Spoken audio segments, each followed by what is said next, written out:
por este privilegio, por este honor que nos das de poder estar en este lugar, Señor. Agradecemos tu amor, tu bondad, tu gracia y tu misericordia, Señor. Queremos pedirte, Señor, que seas tú hoy hablando a nuestras vidas, a nuestro corazón. Abrimos nuestro corazón y nuestro entendimiento a que tú nos vayas a enseñar a hablar, Espíritu. Te damos la gloria, te damos la honra, porque solamente tú eres digno de merecerla, Señor. Gracias, Jesús. Gracias, Señor.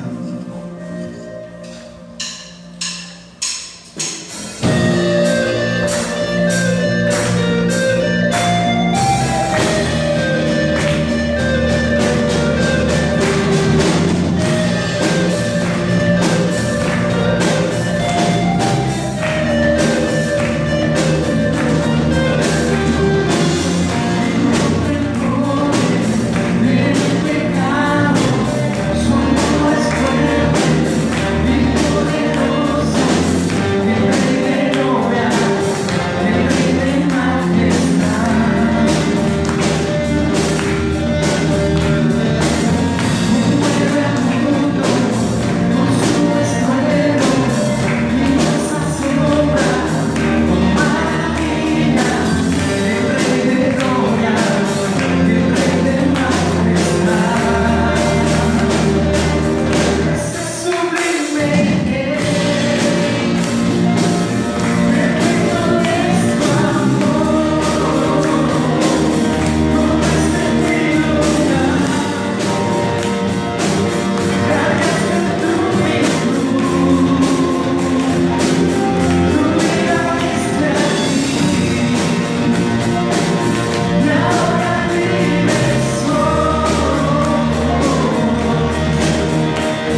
gracias a Dios por permitirnos estar delante de Él a través de la alabanza. Gracias, Señor, porque sabemos que estás aquí, tu palabra así lo dice. De 2 o 3 se congreguen en tu nombre, ahí estás tú, Señor.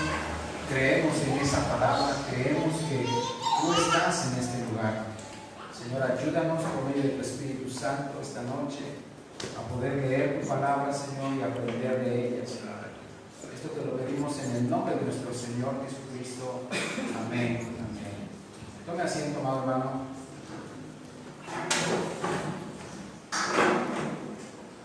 Me da gusto verle, me da gusto verle aquí, se haya dispuesto en esta tarde y noche para este tiempo, ¿verdad?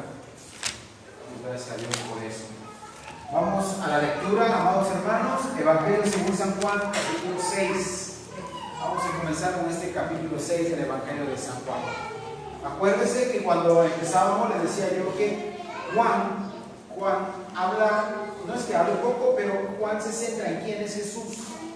Muy poco habla de lo que hace Jesús, habla de lo que hace Jesús, pero no habla en detalle, ¿sí? Él se enfoca más en lo que Él es que en lo que Él hace, ¿sí? ¿Por qué? Porque el Evangelio de Juan tiene esta similitud, es comparado con un águila, ¿no? Entonces habla de lo celestial, habla de lo místico, no así los demás evangelios.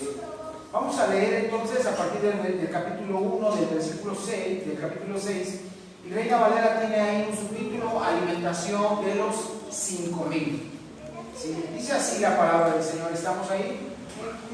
Dice, después de esto, Jesús fue al otro lado del mar de Galilea, el de Tiberias, y le seguía gran multitud, porque veía las señales que hacía en los enfermos. Entonces subió Jesús a un monte y se sentó allí con sus discípulos. Y estaba cerca la Pascua, la fiesta de los judíos. Cuando alzó Jesús los ojos y vio que había venido a él gran multitud, dijo a Felipe: ¿de dónde compraremos pan para que coman estos? Pero esto decía para probarle, porque él sabía lo que había de hacer. Felipe le respondió: 200 denarios de pan no bastarían para que cada uno de ellos tomase un poco. Uno de sus discípulos, Andrés, hermano de Simón Pedro, le dijo: aquí está un muchacho que tiene 5 panes de cebada y 2 pececillos más. ¿Qué es esto para tantos? Entonces Jesús le dijo: haced recostar a la gente. Y había mucha hierba en aquel lugar, y se recostaron como el número de 5,000 varones. Y tomó Jesús aquellos panes, y habiendo dado gracias, los partió entre los discípulos, y los discípulos entre los que estaban recostados. Asimismo, de los peces cuanto querían. Y cuando se hubieren saciado, dijo a sus discípulos: recoged los pedazos que sobraron, para que no se pierda nada. Recogieron pues y llenaron 12 cestas de pedazos, que de los 5 panes de cebada sobraron a los que habían comido. Aquellos hombres, entonces, viendo la señal que Jesús había hecho, dijeron: este verdaderamente es el profeta que había de venir al mundo. Pero entendiendo Jesús que iban a venir para apoderarse de él y hacerle rey, volvió a retirarse al monte él solo. Qué interesante, no menos de lo que hemos venido leyendo en el Evangelio de Juan, ¿sí? No menos interesante de lo que hemos venido leyendo. Ahora, si nos damos cuenta, amados hermanos, ahí se registra, por lo menos en Reina Valera, se registra que este suceso está en los 4 evangelios. Está en el de Mateo, en el de Marcos y en el de Lucas. Lucas es el que detalla más este acontecimiento. Lucas dice, por ejemplo, que los hizo recostar en grupos de 50. Lucas dice también que les había enseñado la palabra, que había estado predicando la palabra y que había sanado a muchos enfermos. El Evangelio de Juan no registra eso. El Evangelio de Juan dice que nada más lo seguía una multitud, pero estos detalles no los da Lucas. ¿Por qué? Porque sí hay una diferencia entre un evangelio y otro, en el sentido de qué es lo que se quiere exponer. Y lo que Juan quiere exponer es quién es Jesús y no se centra tanto en lo que Él está haciendo, sino más bien en quién es Él. Todo el Evangelio de Juan tiene esa característica, expresa lo que Él es. Dice el versículo 1, después de esto Jesús fue al otro lado del mar de Galilea, el de Tiberias. No es cronológico esto, amado hermano, no es cronológico. Hay un espacio entre algunos capítulos. Cuando leemos el libro de Apocalipsis nos damos cuenta que Juan así escribe. Juan así escribe, no escribe en un orden cronológico las cosas, ¿sí? Las escribe en una manera que el Espíritu Santo le va revelando, y el Apocalipsis tiene, ahí se manifiesta mucho Juan, como es el sentido de la escritura de Juan. O sea que no podemos entender que inmediatamente, terminando el capítulo 5, sucedió esto. No, había que entonces asociar los demás evangelios para entender después de qué, ¿sí? Dice, después de esto Jesús fue al otro lado del mar de Galilea, el de Tiberias, y le seguía gran multitud, porque veían las señales que hacía en los enfermos. Aquí es donde Lucas dice que Jesús había estado enseñando y Jesús había estado sanando, ¿sí? Esto está registrado en el Evangelio de Lucas, no así en el Evangelio de Juan. Dice, entonces subió Jesús a un monte y se sentó allí con sus discípulos. Era muy peculiar, era muy común que Jesús se sentara en un lugar elevado. En este caso dice que sube a un monte y ahí está con sus discípulos. Les está enseñando, siempre les está enseñando, ¿sí? Y estaba cerca la Pascua, la fiesta de los judíos, ¿sí? Bueno, el Evangelio de Juan relata aproximadamente 3 Pascuas y media, por así decirlo, o 3 años y medio más bien, del ministerio de Jesús. Entonces se cree que Jesús participó por lo menos en 3 Pascuas y en una, la de su muerte, no cumpliendo el año completo de su ministerio. Según el Evangelio de Juan, Jesús estuvo predicando en la tierra 3 años y medio, según el Evangelio de Juan. Según los otros evangelios, únicamente 3 años, ¿sí? Ahora, esto no es tan seguro porque esta fiesta de la Pascua, no sabemos si es la misma fiesta de la Pascua que se registró en capítulos anteriores, ¿sí? ¿Por qué? Por la manera del autor. La manera del autor no permite apreciar eso. Pero si fuera así, entonces Jesús participó en 3 Pascuas y en la última, que fue la de su ministerio, la de su muerte. Pero es importante entender por qué había gran multitud ahí. Había gran multitud no solo porque seguían a Jesús, sino que en el tiempo de la Pascua había mucha multitud en todo el pueblo, en toda Jerusalén, en las carreteras, en los lugares para acercarse a la capital, había gente en tránsito, ¿sí? Es como cuando tú sales de vacaciones, o la gente que sale de vacaciones y se topa con las casetas, ¿verdad? O sea, ¿cuánta gente está en tránsito? Hay mucha gente caminando hacia un lugar. Sucedía aquí algo muy similar, amado hermano. Cuando alzó Jesús los ojos y vio que había venido a él gran multitud, dijo a Felipe, ¿de dónde compraremos pan para que coman estos? ¿Sabes? Jesús les ha enseñado, ¿sí? Jesús les ha enseñado. Y ahora su preocupación es de dónde compraremos pan para que coman eso, ¿sí? Pero dice el mismo Evangelio, ¿sí? Pero esto decía para probarle, porque él sabía lo que había de hacer, ¿sí? No hay situación que sobrepase la omnisciencia de Jesús. Él lo sabe todo y Él tiene la respuesta a todo. Pero Él nos pone en una posición en la que tú y yo debemos de preguntarnos ¿qué vamos a hacer? ¿Sí? ¿Qué vamos a hacer?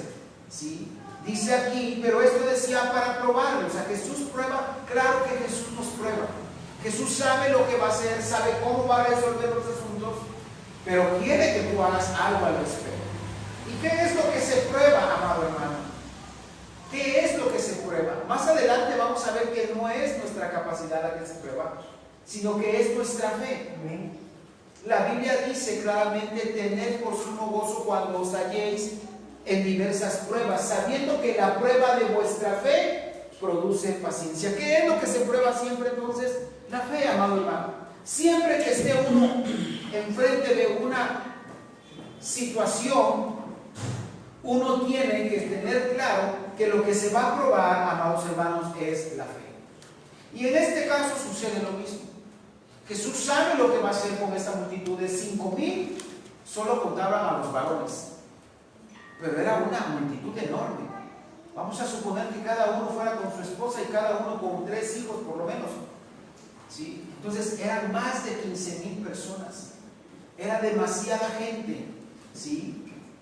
Y Jesús está probando porque Él sabía lo que había de hacer, ¿sí? ¿Quién es el que sabe lo que se tiene que hacer? Él. Tú y yo no sabemos qué es lo que se tiene que hacer, pero lo que sí se está probando es nuestra fe, ¿sí? Aunque tú no sepas qué vas a hacer, se está probando tu fe, ¿sí? Entonces, Felipe es el que es cuestionado. Felipe le respondió: 200 denarios de pan no bastarían para que cada uno de ellos tomase un poco. 200 días de salario, lo que está diciendo Felipe, porque un denario, ¿sí?, es un día de salario. 200 días de salario no alcanzarían, y claro que no alcanzarían 200 días de salario para alimentar a 5,000 gentes o a 5,000 varones con sus familias. No alcanzarían 200 días de salario. ¿Cuánto es el salario mínimo al día de hoy? 280. Vamos a ver, 300. 3 por 2, 6 son 60,000 pesos. No alcanzaría para alimentar así, para hacer un banquete para 5,000 personas. Bueno, para unos cuantas. Sí. Entonces imagínate, para 15,000 personas como no alcanzaría. ¿Sí? Entonces fíjate cómo es el cuestionamiento de Felipe. Felipe le respondió: 200 denarios de pan no bastarían para que cada uno de ellos tomase un poco. Felipe está pensando en términos de dinero y en cuánto dinero se necesita para llevar a cabo la obra de Dios. ¿Te ha pasado a ti alguna vez eso? ¿Te ha pasado en alguna ocasión que tú dices: para resolver esto necesito tanto? ¿Te ha pasado? Sí. Pues cuando te ha pasado, tú preguntas: ¿será que Dios me está probando? ¿Será que Dios ya sabe qué es lo que va a hacer, pero me está cuestionando a mí? A mí me ha pasado muchas veces. Muchas veces me ha pasado cuando me enfrento a una situación, digo: ¿cuánto necesito para arreglar esto? ¿O con cuánto yo repararía esto? ¿O con cuánto yo mejoraría esta situación?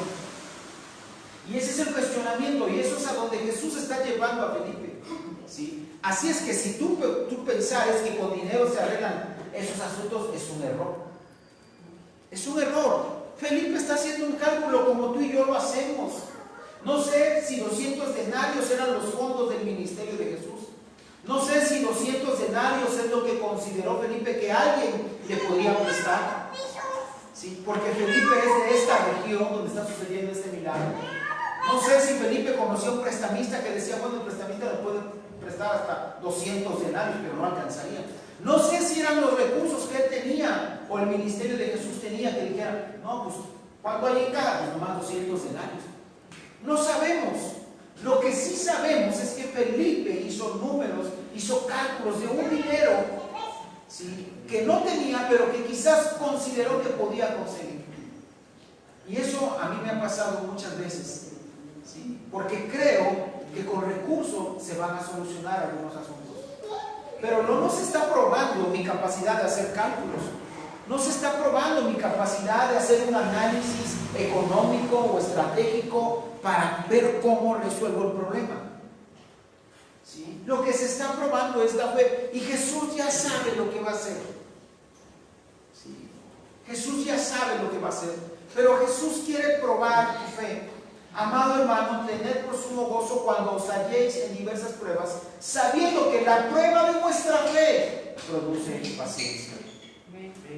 Mas tenga la fe su obra completa, dice. Entonces algo sucede. Nuestra fe está incompleta y tenemos que ser orillados a un momento en el que pongamos en práctica esa fe. que nada tiene que ver con recursos económicos. ¿Sí? Felipe, como tú y yo, está haciendo cálculos. ¿Sí? Ahora, amado hermano, eso no es pecado. Eso no es pecado. Que tú dictes enfrente de una situación y hagas un cálculo. Pecado va a ser, ¿sí?, no mirar ese cálculo y no llevarlo hacia la fe. Eso sí va a ser pecado, porque te vas a quedar confiando en un recurso y no en Cristo. ¿Sí? Eso es lo que humanamente se le viene a cualquiera. Me estoy explicando, eso es lo que humanamente cualquiera hace, sea creyente o no sea creyente. Se enfrenta a una situación y hace cálculos, pero eso no está mal. Lo que está mal es que se ennecie en esa posición y en esa posición quiera resolver el problema sin echar mano de la fe.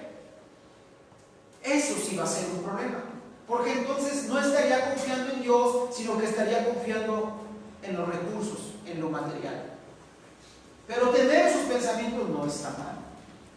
Es de cualquier persona pensante hacer un cálculo de cómo se pueden solucionar los asuntos que estén delante de nosotros. Pero esto decía para probarle porque él sabía lo que había de hacer. Yo te puedo decir hoy, ¿sí?, tú tranquilo, tú sigue creyendo, sigue confiando, porque Dios sabe a través de Cristo lo que Él va a hacer. Amén. Pero esta situación, ¿por qué viene a mi vida? ¿Sí?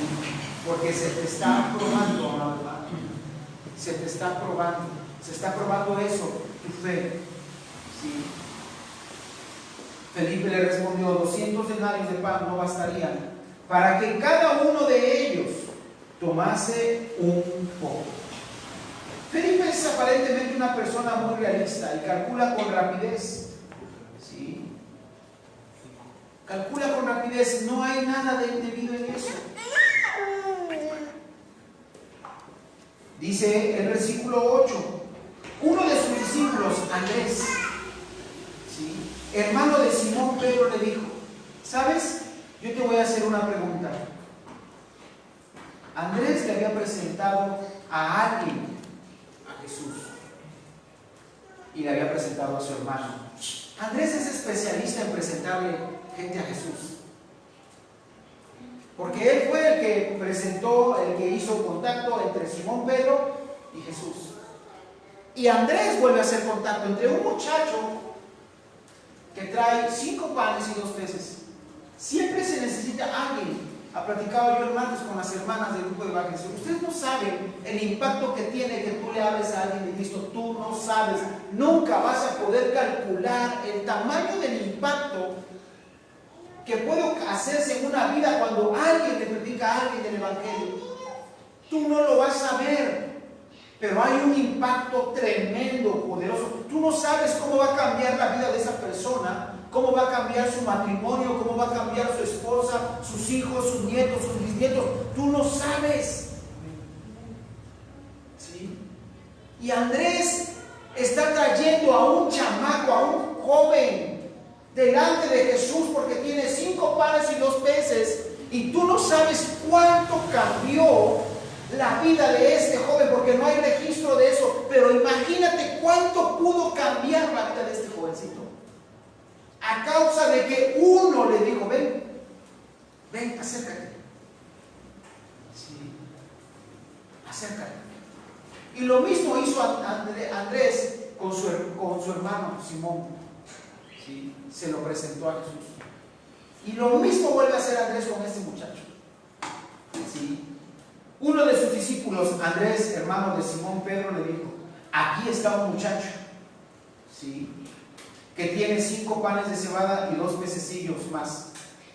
¿Qué es esto para tantos? ¿Cómo se puede ocupar esto? ¿Qué es esto para tantos? Amado hermano, este joven se acerca, ¿sí?, se acerca con 5 panes de cebada. La cebada siempre fue considerada como una comida muy básica, muy a menudo más apta para animales que para personas, fíjate. Eso significa que es probable que el muchacho proveniera de una familia muy pobre. En el Talmud son registros judíos, ¿sí? Costumbres judías, y dice, en el Talmud hay un pasaje donde un hombre dice, hay una buena cosecha de cebada, y otro responde, díselo a los caballos y a los burros. Porque se consideraba que la cebada era algo muy barato. Inclusive el libro de Apocalipsis dice en Apocalipsis 6:6, y oí una voz en medio de los 4 animales que decía, 2 libras de trigo por un denario y 6 libras de cebada por un denario. ¿Sí? O sea que 2 libras de trigo, 2 medidas de trigo, equivalen en su valor a 6 libras de cebada. Es por mitad, ¿sí? De lo que valía el trigo. Se consideraba entonces un alimento muy, muy barato, muy económico. Y se consideraba por esa razón que era para gente pobre, ¿sí? Ahora, la palabra pececillo, mientras que otros evangelios ocupan la palabra pez, Juan lo llama de otra manera, ¿sí? Y según el relato de Juan, eran peces tan pequeños que ya estaban aderezados con sal para ser comido como condimento junto con los panes de cebada. O sea, eran peces relativamente pequeños, ya salados, secos, donde mordías el pan de cebada y le dabas una mordidita a tu pan, casi como un charal, como unas pepescas, algo así, según la palabra que está ocupando Juan. Entonces se considera, amado hermano, que este era un alimento muy de un muchacho en una condición económica mal, era pobre el niño, el joven, ¿sí? Ahora, dice, ¿qué es esto? Pregunta, ¿qué es esto para tantos? ¿De qué sirve esto? ¿Sabes? ¿Sí? No importa de qué tamaño sea el recurso, siempre depende en manos de quién está. No importa de qué tamaño sea el recurso, sino que depende en manos de quién está.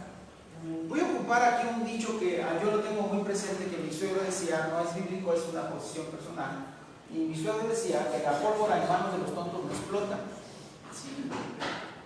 ¿Qué quiere decir esto? O sea, que alguien puede tener un recurso que puede explotar, pero si está en manos de alguien incapaz, simplemente no explota. ¿Sí? Y aquí hay una pregunta, y hay algo en ese sentido, ¿verdad? ¿Qué es eso? En manos de este niño no es nada. En manos de este niño únicamente quizás sirve para él. No sabemos si era su lonche para el camino de donde viviera, fíjate bien, de donde viviera a Jerusalén para estar en las fiestas. Y lo más probable, dicen los comentaristas, que eso es lo que haya sido. Porque este niño tenía 5 panes y 2 peces. Muy probablemente este niño traía su lonche o su dotación para ese viaje que había emprendido de cualquier lugar hacia Jerusalén para estar en las fiestas. ¿Sí? En manos de ese niño es lo que él necesita, pero en manos de Cristo eso es otra cosa. ¿Sí? No depende entonces qué es lo que tengamos o cuánto tengamos, depende en manos de quién está. No importa el tamaño del negocio, importa quién es el dueño del negocio. Y en este caso es Cristo. No importa el tamaño del talento, pero si Cristo es el que te administra, si Cristo es el dueño de tu negocio, de tu trabajo, de tu talento, si tú dices, gracias Señor porque me da la capacidad de hacer esto, sea lo que sea que tú hagas, ¿sí? Entonces tú estás poniendo eso, por muy insignificante que sea, en manos de Dios. Sí, amén. Ahora, esto también nos enseña, amados hermanos, que no hay nada que despreciar. Porque alguien decía en alguna ocasión, yo oí decir a alguien, es que Dios necesita cosas pequeñas para hacer cosas grandes. No, Dios necesita la nada para hacer lo que Él quiera. ¿Sí me explico? Amén. Alguien decía, no, es que Dios necesita cosas pequeñas para hacer cosas extraordinarias. No, Dios necesita la nada, porque de la nada hace lo que Él quiere. ¿Sí? Entonces para Dios no es problema, oye bien, para Dios no es problema si tú tienes poco recurso o mucho recurso, mucho o poco talento. A Él no le interesa porque Él puede hacer de la nada lo que Él quiera. A Él lo que le interesa es cuánto de eso tú dispones para Él. ¿Cuánto de lo que tú haces le da la honra y la gloria a Dios? De tu trabajo, de tu negocio, de tu profesión, de tu oficio. ¿Cuánto de eso le da la gloria a Él? ¿Sí? Porque Él necesita nada para hacer todo. Pero Él necesita que tú y yo le entreguemos lo que tengamos. Lo que tengamos. ¿Sí? No está diciendo el Señor sea mucho o sea poco. ¿Sí? Porque alguien puede decir, no, es que aquel hermano le puede dar más a Dios de lo que yo le doy. No. Tenemos un ejemplo muy claro en la Escritura. Cuando está el publicano y echa su ofrenda, ¿verdad? Y está la otra mujer que echa 2 blancas. Dice, ella dio más porque ella dio ¿qué? Todo. Todo lo que tenía. ¿Cuánto dio? Todo lo que tenía. ¿Sí? Y la Biblia nos enseña que tú y yo debemos de honrar a Dios con nuestros bienes, con todo lo que tenemos. No está diciendo, amado hermano, si es mucho o es poco. ¿Sí? Es con todo lo que tú tengas. Porque Dios de la nada puede hacer. Dios no necesita que tú le des. Pero el que se beneficia de reconocer esas cosas eres tú. ¿Sí? No menosprecies lo que Dios te da. Porque decir, Señor, pues esto es lo único que tengo, yo lo único que te puedo dar. Estás siendo malagradecido con lo que tienes. Sean 2 blancas o 200 denarios. Al Señor no le interesa si son 2 blancas o 200 denarios. Al Señor lo que le interesa es que tú pongas eso a su disposición. No porque Dios necesite eso para hacer algo, no lo necesita. Porque de la nada puede hacer Él lo que Él quiera. Él llamó a la existencia todo. ¿Sí? Entonces, dice la palabra, Jesús sabía muy bien lo que iba a hacer, pero está probando a Felipe. Oye bien, está probando a Felipe. ¿Sí? Quizás lo que está pasando hoy en tu vida es eso. Quizás Jesús te está probando. Quizás Jesús te está probando. ¿Sí? Para ver cuánto de lo que tienes dispones para Él. Todo, una parte, nada. ¿Sí? Cuánto de lo que soy le puedo entregar a Él. ¿Sí? Ahora, Dios es, ¿cómo decirlo? Es un maestro de la estrategia. Hay una estrategia aquí. Va a alimentar a 5,000 personas, pero quiere que sus discípulos aprendan. Ahora, fíjate cómo es esto, amado hermano. ¿Sí? ¿Tú qué prefieres? Yo te puedo hacer una pregunta. ¿Tú qué prefieres? ¿Ser de los que se sentaron y se alimentaron o ser de los que aprendieron? Porque tú y yo nos podemos sentar y ser de los que reciben el alimento. Dice que comieron hasta que saciaron. Eso es lo que podemos venir y sentarnos. Pero los discípulos tienen otra perspectiva. Ellos también se saciaron porque también comieron, pero ellos aprendieron. Y la multitud no aprendió lo que los discípulos aprendieron. Felipe está aprendiendo algo ahí muy poderoso para su vida. ¿Sí? Jesús sabía lo que había de hacer, pero estaba probando a Felipe. No sé si en el carácter de Felipe había un hombre calculador. Fíjate. No sé si en el carácter de Felipe había un hombre calculador, había un hombre matemático, había un hombre de estrategias, de números, de mediciones, ¿por qué precisamente a Felipe? Y es que así es. Señor, dame paciencia porque soy yo bien impaciente. Ahí te va lo que necesitas. Señor, ayúdame con esto porque soy bien esto. Ahí te va lo que necesitas. ¿Te ha pasado eso? Señor, ayúdame a administrar mi recurso. Y te meten en una situación en la que no hay recurso. ¿Te ha pasado? Señor, ayúdame a hacer esto. Y Dios te mete ahí. No sabemos, amado hermano, si el carácter de Felipe es de un hombre calculador, de un hombre matemático, de un hombre de estadística, de un hombre de números. Calculó y vio. No alcanzaría tanto. ¿Y por qué a él precisamente? Yo me atrevo a decir a título personal que el carácter de Felipe tenía esa tendencia. Un hombre calculador. Un hombre que decía, pues están las estadísticas, los números, los cálculos, todos los números, y daba el paso. ¿Sí? Aquí está, a ver, alcanza, no alcanza, cuento con esto, cuento con aquello, cuento con aquello. Señor, y da el paso. ¿Por qué precisamente a Felipe? Le quiere enseñar cómo es la matemática del cielo. Le quiere enseñar cómo es la estadística del reino. Le quiere enseñar cómo funciona la matemática del reino. Le quiere enseñar cómo trabaja esta parte. ¿Sí?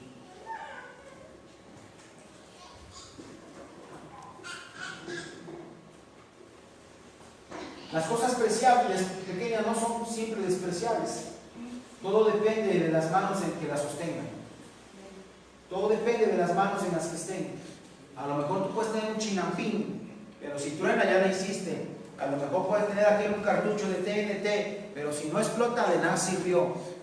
Tú puedes hacer más con tu chinampín puesto en manos de Dios que con tu cartucho de TNT aquí creyéndote. ¿Sabes? Si hay alguien que pueda apreciar más su chinampín y alguien que puede despreciar su cartucho de TNT. ¿Sí me explico? Si es que aprovecha lo que tienes, agradece lo que tienes. Agradece lo que tienes.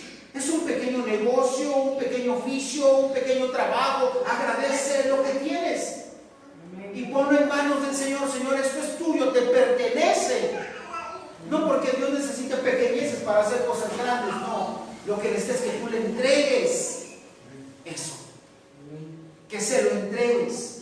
Porque Dios te quiere enseñar cómo funciona esto. ¿Sí? Dice la palabra.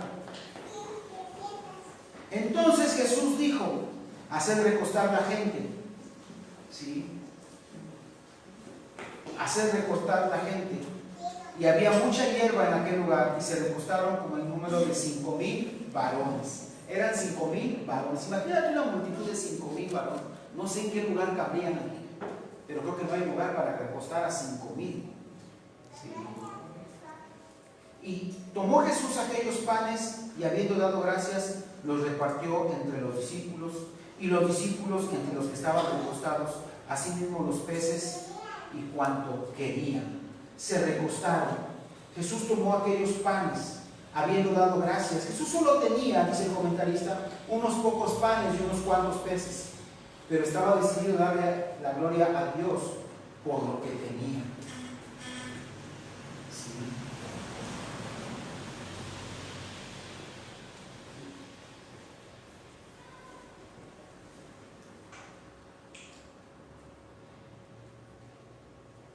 Dice, tomó Jesús aquellos panes, los repartió entre los discípulos.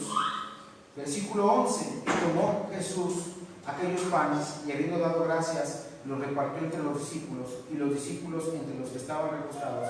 Asimismo los peces, y comieron cuanto querían. Este milagro, amado hermano, reside en las manos de Jesús, no en la distribución. Lo poco es mucho en sus manos. ¿Sí? Hace un momento, dice el comentarista, estos panes pertenecían a un muchacho, pero ahora le pertenecen a Cristo. ¿Qué quieres? ¿Que te siga perteneciendo a ti o que le pertenezca a Cristo? Amado hermano, hay cosas que se tienen que entregar. Hay cosas que se tienen que entregar. ¿Qué le dijeron a Abraham? Sacrifícame a Isaac. Hay cosas. Y para Abraham, Isaac había muerto.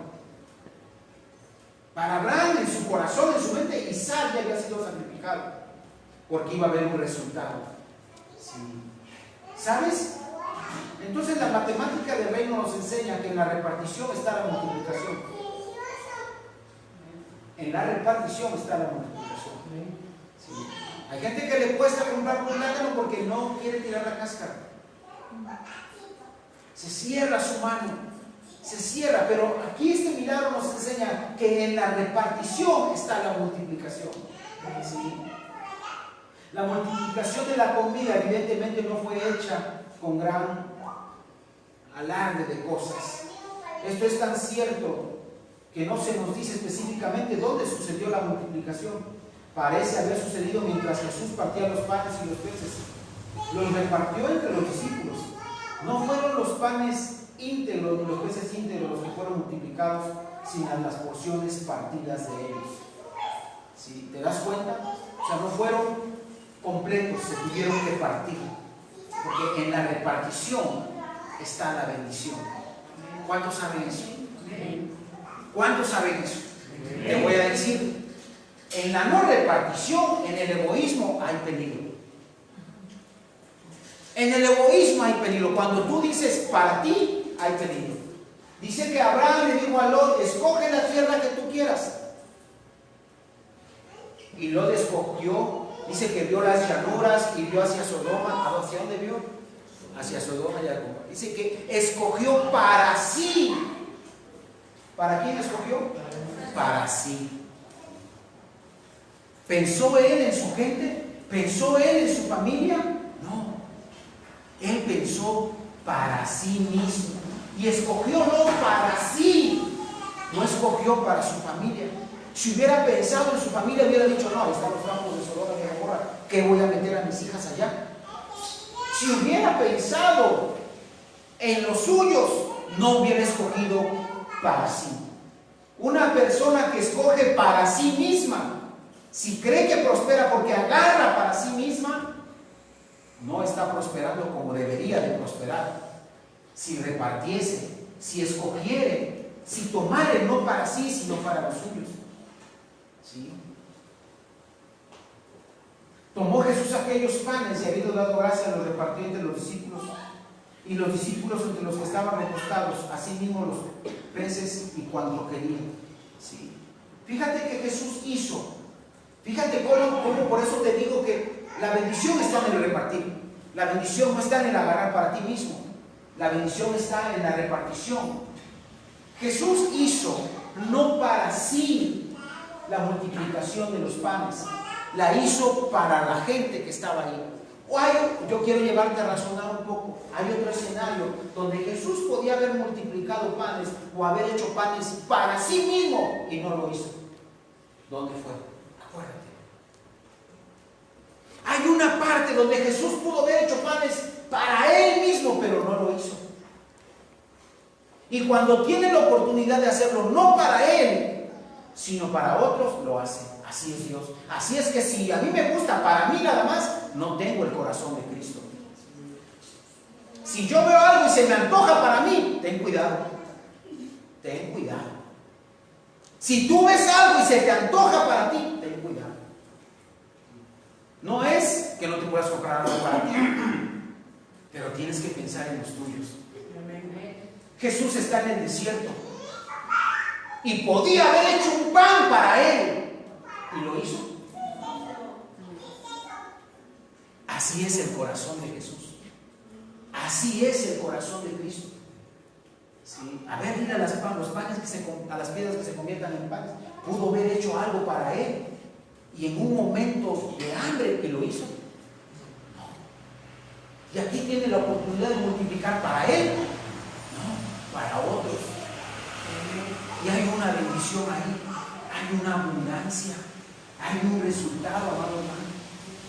Qué maravilloso es Cristo, que no es nada egoísta, nada egocéntrico, ni narcisista, como dice mucha gente allá afuera, que tienen ustedes un Dios egocéntrico, porque toda la gloria la quieren para Él. Quieren un Dios narcisista, porque todo lo que sea para Él, dicen los ateos.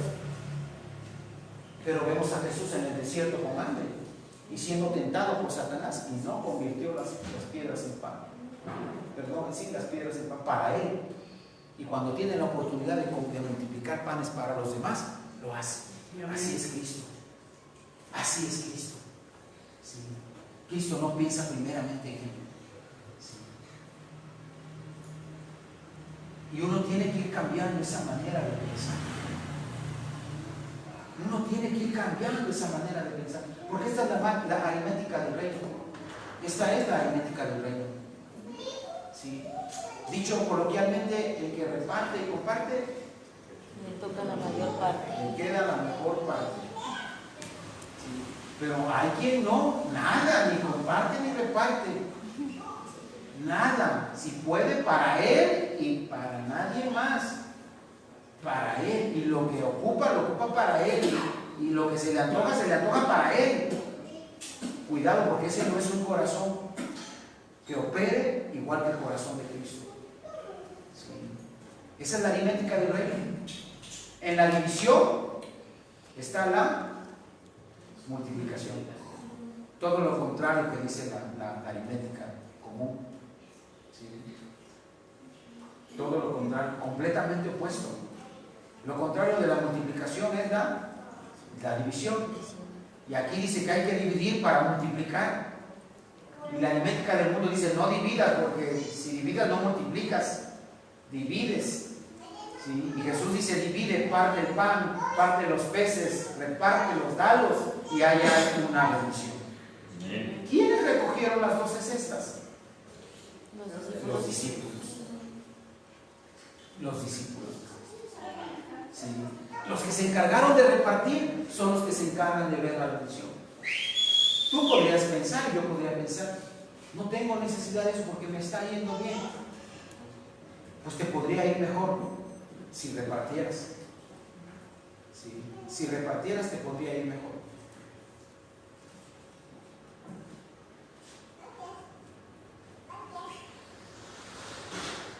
Versículo 2: y cuando se hubiere saciado, dijo a sus discípulos: recoged los pedazos que sobraron, para que no se pierda nada. ¿Cuál era el propósito? Que no se repartiera, que no se perdiera nada. ¿Sí?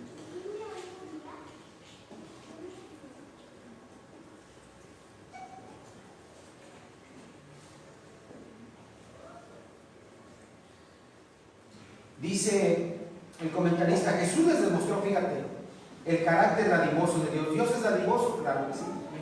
Dice: toda dádiva y todo don perfecto desciende de lo alto. Sí. El mismo carácter que Dios desea edificar en nosotros. Proverbio 11:24 dice: porque hay quienes reparten. Fíjate cómo dice Proverbios 11:24.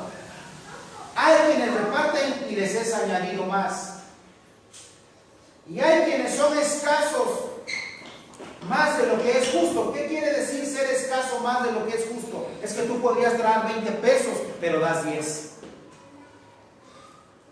Es que tú podrías dar 50, pero das 20. Proverbios 11:24 dice: hay quienes reparten y les es añadido más. Y hay quienes son escasos más de lo que es justo. Yo me ponía a pensar, ¿qué es ser escaso más de lo justo? Es eso, es que yo pueda dar 100 y digo, no, pero sí voy a dar. Pero aunque pueda dar 100, puedo dar 50 nada más. Es que no das, no, sí di, pero diste injustamente porque podías dar 100 y diste ¿cuánto? 50. ¿Y qué es lo que dice el proverbio? Yo no lo digo. Más bien ¿en qué? A pobreza. Más bien a pobreza. Sí. Hay quienes reparten y les es añadido más, y hay quienes son escasos más de lo que es justo. Más bien a pobreza. Quizás la pobreza radica en que no damos o que damos injustamente. Pero hay quien podría pensar, yo no estoy pobre, pero a lo mejor Dios pensó que podrías estar mejor de lo que estás.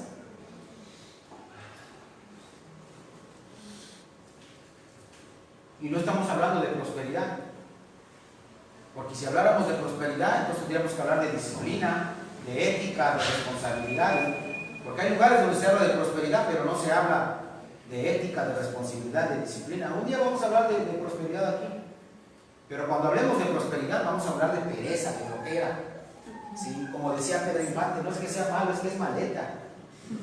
Vamos a hablar así, porque si queremos hablar de prosperidad, tenemos que hablar de disciplina, de puntualidad, de ética, de honestidad, de todas esas cosas. No podemos hablar únicamente de prosperidad así, sin tocar esos puntos que son tan importantes para la prosperidad.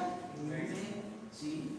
Pero no estamos hablando de prosperidad, estamos hablando de cómo funciona la aritmética del reino. Jesús nos está enseñando, así funciona la aritmética del reino. Y los beneficiados son los discípulos. Los que están ahí, este hombre que está siendo enseñado, Jesús ya sabía lo que iba a hacer, Jesús ya sabe lo que va a hacer.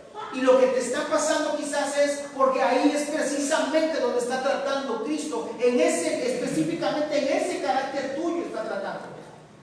Y quiere que lo superes para que aprendas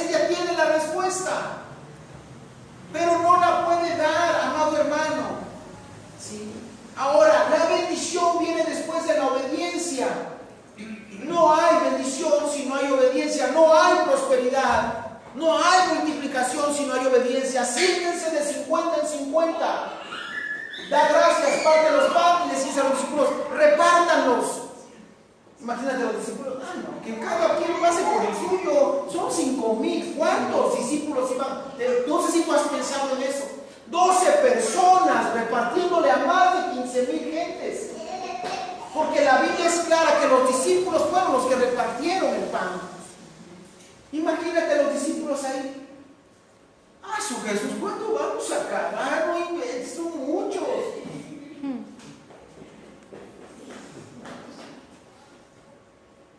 Obedecieron, repartieron, se multiplicó. De primera mano están viendo cómo Jesús hace las cosas. Y sobran 12 cestas de pan. 12 cestas de pan. Que nada se pierda. Imagínate todo lo que aprendió el muchacho de los 5 panes y de los 2 peces. O sea, parece un milagro donde nomás se le dio de comer a la gente. No, amado hermano, hay mucha enseñanza ahí. Mucha enseñanza, y enseñanza práctica, no complicada, sino práctica. Dice el versículo 14: aquellos hombres entonces vieron la señal que Jesús había hecho. Dijeron: este verdaderamente es el profeta que había de venir al mundo. ¿Por qué dijeron esto? Se acordaron del Salmo 23: Jehová es mi pastor y nada me faltará. En lugares de delicados pastos me hará descansar. Junto a aguas de reposo me sustentará, me alimentará. Y estos hombres trajeron a la mente el Salmo 23. Dijeron: este es de quien se hablaba. Sí. Este verdaderamente es el profeta que había de venir al mundo. Pero entendiendo Jesús que iban a venir para apoderarse de él y hacer de él rey, volvió a retirarse al monte del sol. No era el momento. No era el momento. Eso iba a ocasionar un problema en el ministerio de Jesús. Imagínate, porque la muchedumbre dice que se quería apoderar de él como un torero. Lo querían levantar en hombros y más iban a tardar en llegar a la ciudad que los romanos en matarlos. Porque cuando era la fiesta de la Pascua, dicen los historiadores, que se aumentaba la guardia romana en Jerusalén para contener a este grupo que llegaba, que eran los celotes, que eran bien subversivos. ¿Sí? Y entonces aumentaba la guardia romana. Imagínate que van a la muchedumbre ahí con Jesús en hombros, antes de que llegue a la ciudad. ¿Sí? Y ahora Jesús no se va a dejar endulzar el oído porque multiplicó panes y peces. No, amado hermano. ¿Sí? Se le da la honra y la gloria al Señor, ¿verdad? Pero no podemos ser aduladores con nuestro Dios. ¿Sí? Póngase de pie, ¿me parece bien si oramos? Creo que valió mucho la pena venir el día de hoy, como todos los días. Gracias a Dios. ¿Sabes? Jesús sabe lo que va a hacer y te está probando. Ahora, déjame decirte.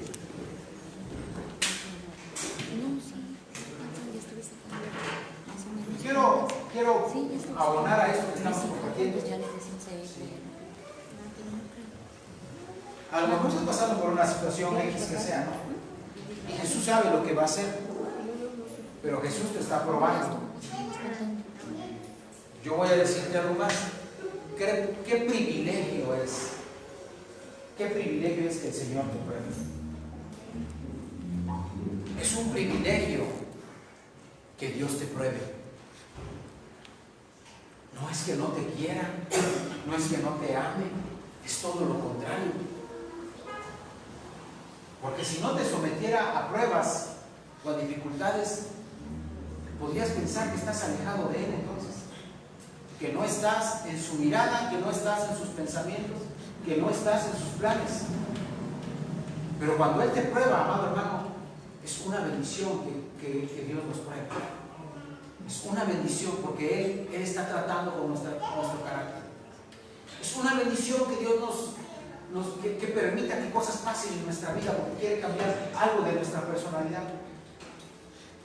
Y creo que quería cambiar algo de la personalidad de este hombre. Quería cambiar algo en su manera de pensar. Que se le quitara lo calculador, lo estructurado de su pensamiento, no sé, pero algo quería cambiar en él. Y le enseña cómo funcionan las cosas a él y a sus discípulos. Que Jesús te pruebe es un privilegio. Que tú digas, ¿por qué me pasó esto? Es un privilegio porque estás en la mirada de papá. Ahora, una cosa son las pruebas y otra cosa son las consecuencias de nuestros actos, que son cosas muy distintas. ¿Sí? Son cosas muy distintas. Las pruebas vienen así, repentinas. Y las consecuencias de nuestros actos, amado hermano, las vemos venir. Las vemos venir. Allá viene asomándose poco a poco el problema. Y viene creciendo, y viene creciendo. Las pruebas no. Las pruebas son repentinas, rápidas. Me sentía bien y fui al doctor y me dijo que tengo esto. Caramba, ¿ahora por qué? Contaba yo con este recurso y con este otro y no, ¿qué pasó? Esas son pruebas. Cuando las cosas son repentinas. Sí.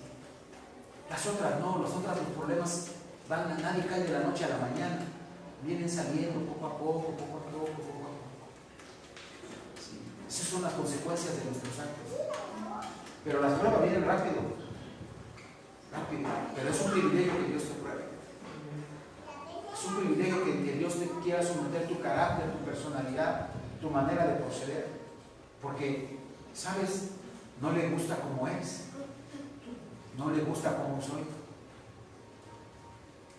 Y dice que el que empezó en nosotros la obra la va a terminar hasta perfeccionar.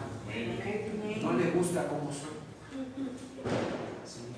Así es que si estás pasando por una prueba, es que a papá no le gustas como eres. Pero te ama.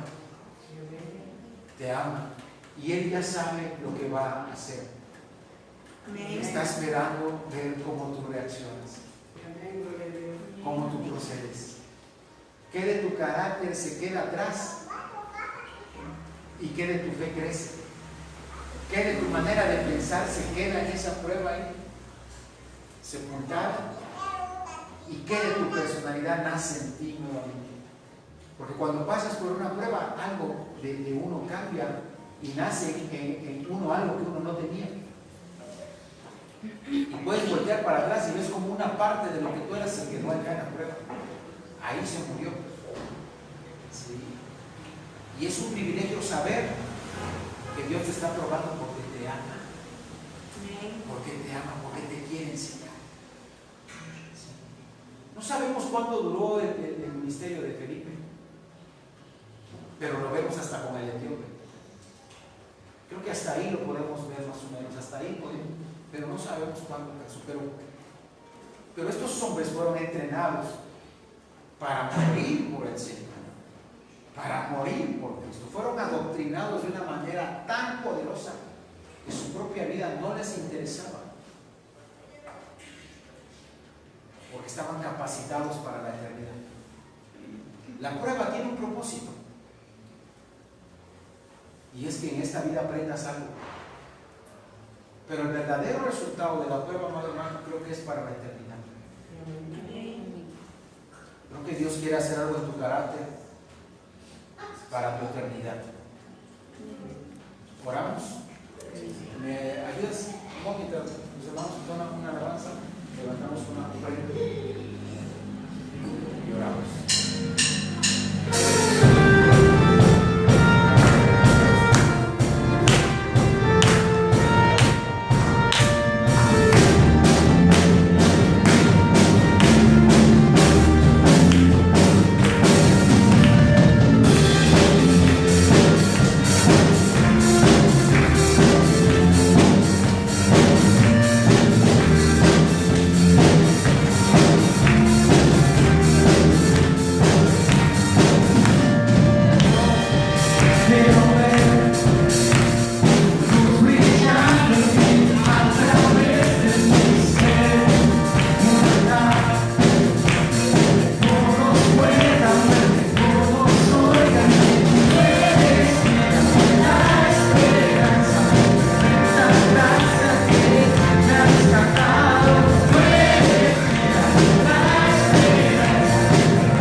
Inés dice, no se vayan, les voy a compartir un tamalito. Dios acomoda todas las cosas. Ahí hay una vaporera de ponche que nos mandaron a alguien que no se congrega aquí, que se lleva a la iglesia. Que Dios bendiga su vida de esa persona. Entonces vamos a tomar el tamalito y ponchecito. Damos gracias. Señor, te damos gracias por tu palabra, Padre. Señor, mira, nos enseñas y nos demuestras tu palabra. Hay multiplicación, Señor. Gracias, Padre, por lo que tú nos enseñas, Padre. Gracias por las pruebas, porque tú sabes lo que has de hacer. En ti las cosas están resueltas. Es nuestro carácter el que tiene que ser moldeado. Somos nosotros los que tenemos que ser enseñados, Padre. Te agradecemos por la prueba. Te agradecemos por la dificultad, por la adversidad, porque saldremos victoriosos en el nombre de Cristo Jesús. Gracias por la ofrenda, Señor. Una pequeña muestra de lo mucho que has bendecido nuestras vidas. Te lo agradecemos, Señor. Padre, de igual forma oramos por los alimentos, Señor. Bendícelos y multiplícalos. Bendice la mano que lo preparó, la fuente de donde proviene, Padre. Que haya prosperidad en los hogares de donde viene esta bendición, Señor. Multiplica, Señor. Aumenta la alacena, Señor. Aumenta, Señor, la provisión y erradica de ahí, Señor, cualquier enfermedad, Señor. En el poderoso nombre de Cristo Jesús. Amén, amén y amén. Bueno, mientras los hermanos ensayan, porque van a ensayar.